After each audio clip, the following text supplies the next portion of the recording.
Menerbangkan drone salah satu kepuasan tersendiri teman-teman. Jadi tidak bisa dipungkiri ya, setiap orang punya hobi masing-masing ya. Jadi kita tidak bisa menjudge seseorang itu karena hobinya. Oke teman-teman, kali ini saya berencana akan menerbangkan drone SpeedyBee BE35 kembali ya di sebuah lapang bola. Cuman cuacanya hari ini agak mendung dan anginnya cukup besar. Tapi nggak jadi masalah, kita coba aja teman-teman, mudah-mudahan keburu ya nerbangin drone-nya. Padahal cuma 4 menit atau 5 menit nerbangin drone-nya. Oke, sambil kita jalan ya, saya pakai dulu ini kameranya sambil kita maju. Oke, kita ikuti teman-teman. Oke, kita sambil ngobrol teman-teman ya. Nah, mengenai hobi menerbangkan drone ini teman-teman, entah mengapa ya, ini cerita saya, entah mengapa sampai pada usia ini saya suka drone teman-teman. Tidak bisa dipungkiri itu rasa suka saya terhadap drone, dan entah dari mana asalnya gitu teman-teman, tiba-tiba aja saya seneng pada alat yang satu ini ya teman-teman. Jadi mesin terbang ini cukup membuat saya bahagia. Artinya kita bisa bersenang-senang ya dengan drone ini. Nah teman-teman, jadi untuk hobi drone itu teman-teman juga harus mempersiapkan biaya yang mungkin tidak sedikit ya teman-teman. Karena drone itu alat canggih, ketika ada yang lebih canggih lagi itu akan membuat apa ya, ketagihan itu teman-teman, buat ketagihan. Jadi ya itulah. Nah, cerita saya diawali dari drone aerial ya teman-teman. Saya dulu pakai drone aerial. Yang pertama kali yang saya punya adalah SJRC F11S. Aduh, jalannya agak rusak. Oke, sini belok. Nah teman-teman, SJRC F11S 4K Pro. Nah untuk drone ini teman-teman, drone-nya bagus ya. Jadi saya waktu itu tertarik dengan kameranya ya. Kameranya sudah 4K teman-teman, sudah 4K dan kameranya bening banget teman-teman. Dan dia sudah ada stabilizer ya, stabilizer 2 aksis. Jadi mantap teman-teman itu untuk SJRC F11S 4K Pro teman-teman. Nah, yang namanya teknologi ya. Namun ada kekurangan SJRC yang akhir-akhirnya saya temui, yaitu ketika ada ketidakstabilan ya. Itu pernah beberapa kali saya nerbangkan, drone-nya sering ngeloyor sendiri. Nah ini salah satu kelemahan yang saya alami waktu itu, waktu menggunakan SJRC ya. Tapi dibanding kebaikannya ya banyak ya, SJRC itu lebih bagus lah kira-kira. Nah seperti itu teman-teman. Lalu saya beralih ke DJI, merek DJI ya teman-teman. Yang saya punya yang kedua adalah DJI Mini 2 SE teman-teman. DJI Mini 2 SE ini lebih stabil teman-teman. Drone-nya kecil tapi dia lebih stabil, lebih tahan angin. Nah di sini saya mulai merasa cocok dengan DJI Mini 2 SE teman-teman. Karena apa? Kestabilan, handal, dan dia juga bisa sampai jarak jauh ya. Saya waktu itu sampai menerbangkan sampai 3 kilo itu teman-teman, itu masih sanggup. Dan itu luar biasa ya, drone sekecil itu untuk terbang jauh ya teman-teman. Nah itu ceritanya. Dan sampai saat ini saya juga masih pakai drone DJI Mini 2 SE. Nah lanjut teman-teman, karena teknologi itu tidak ada habisnya, akhirnya keluarlah teman-teman drone berikutnya, yaitu DJI Mini 3. Nah saya kesengsrem banget dengan drone ini karena dia lebihnya dari DJI Mini 2 SE itu kelebihannya di kameranya bisa vertikal teman-teman. Jadi kelebihannya bisa vertikal sehingga bisa digunakan buat medsos ya, seperti Instagram, Twitter, seperti itu teman-teman. Jadi kelebihannya di sana, dan dia sudah 4K kameranya. Kalau Mini 2 SE itu di 2,7K ya. Nah, kalau di DJI Mini 3 dia sudah 4K. Nah, saya pakai juga itu DJI Mini 3 teman-teman. Sampai saat ini masih ada ya DJI Mini 3. Nah, tetap tapi akhirnya ya dipakai dua-duanya ya teman-teman, antara DJI Mini 2 SE sama DJI Mini 3. Dan kekurangan untuk DJI Mini 3 yang saya rasakan, gimbalnya itu terlalu riskan ya. Kalau lihat bentuk gimbalnya seperti itu, jadi memang harus benar-benar harus dirawat dengan hati-hati. Soalnya kalau tidak dirawat dengan hati-hati teman-teman, itu bisa selek ya, atau bisa patah atau apa gitu ya teman-teman. Nah, jadi kelemahan berikutnya untuk DJI Mini 3 adalah sebetulnya lebih dari DJI Mini 2 ya.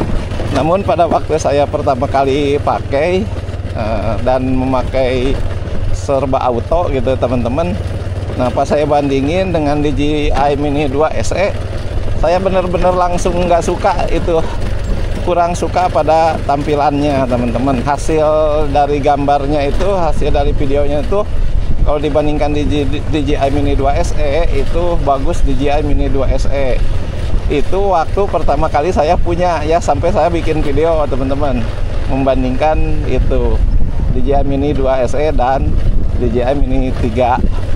Tapi ternyata teman-teman, setelah saya lama punya itu ternyata harus disetting dulu teman-teman, terutama white balance-nya.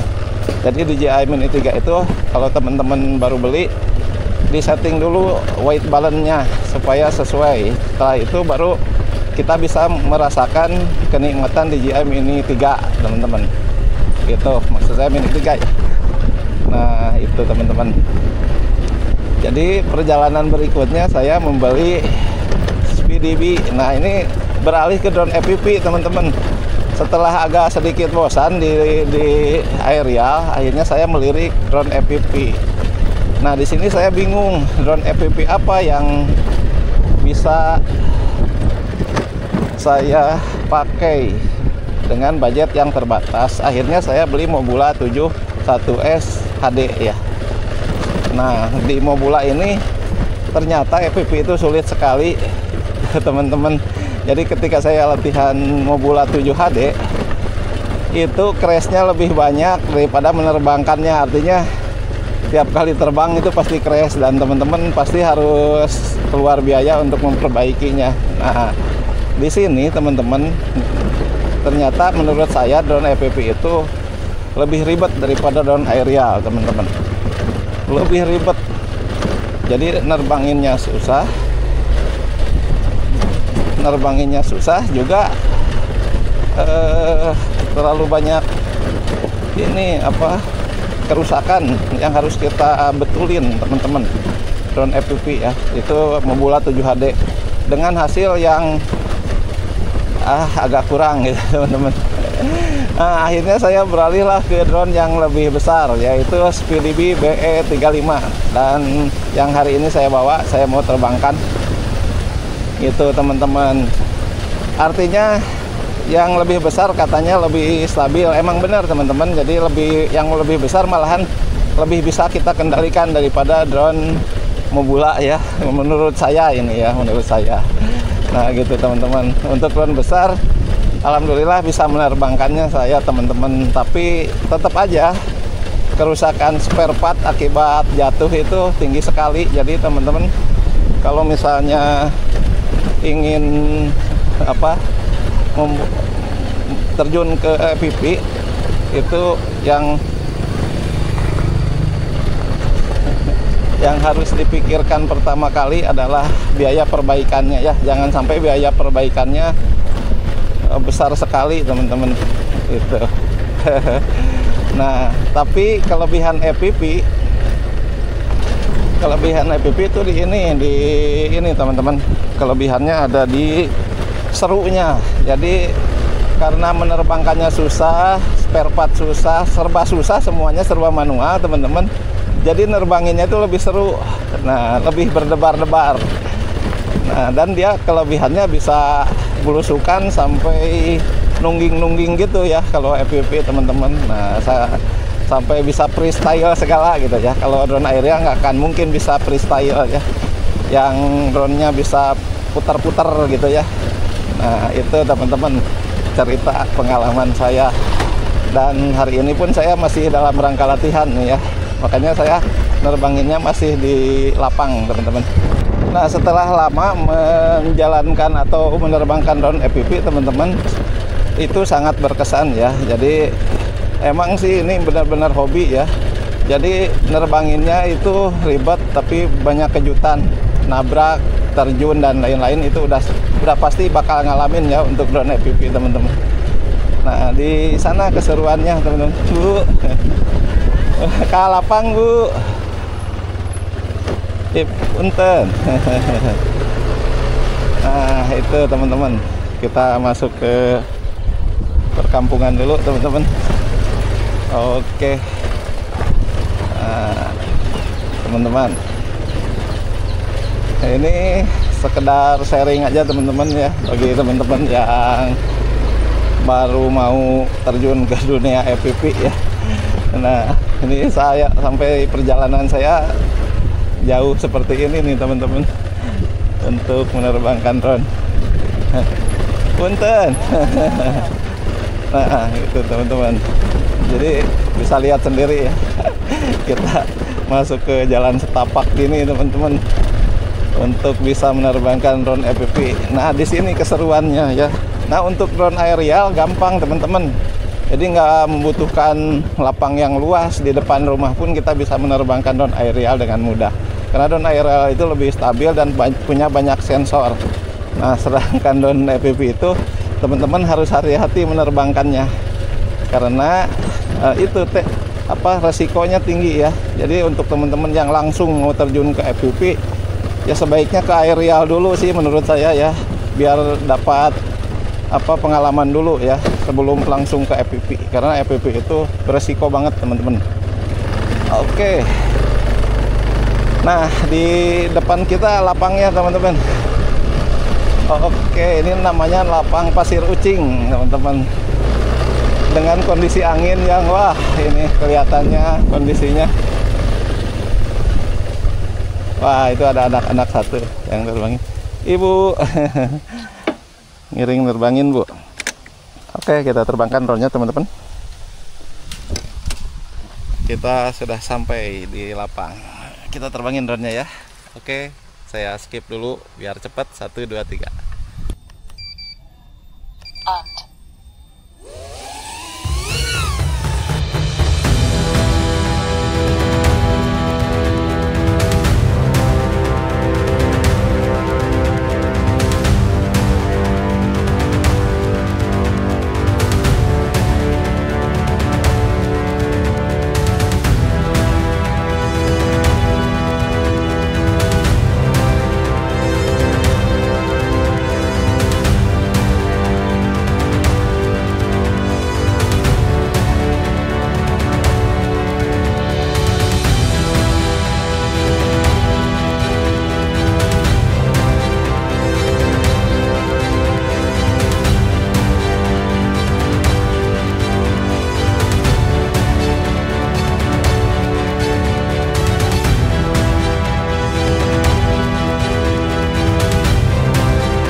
Teman-teman, itu tadi penerbangan kita kali ini. Apakah berhasil atau tidak? Oke, teman-teman. Nah, kita cabut dulu. Oke. Nah, teman-teman. Teman-teman, itu tadi penerbangan kita bersama SpeeDB B35 drone FPV ya, teman-teman. Jadi antara FPV dan aerial sama aja, beda serunya aja, teman-teman. Jadi kalau teman-teman senang aerial ya nggak masalah, itu emang bagus dan seru. Ini juga seru juga, teman-teman. Itu aja pengalaman kita berbagi kali ini. Mudah-mudahan ada manfaatnya buat teman-teman sekalian. Oke, oh iya, suka yang sering nanya di mana beli SpeeDB. Ini rakitan ya, teman-teman ya. Saya merakitnya di Bung Aming Sarma. Dilihat aja di channelnya, teman-teman. Oke, itu aja ya. Sampai jumpa di lain waktu.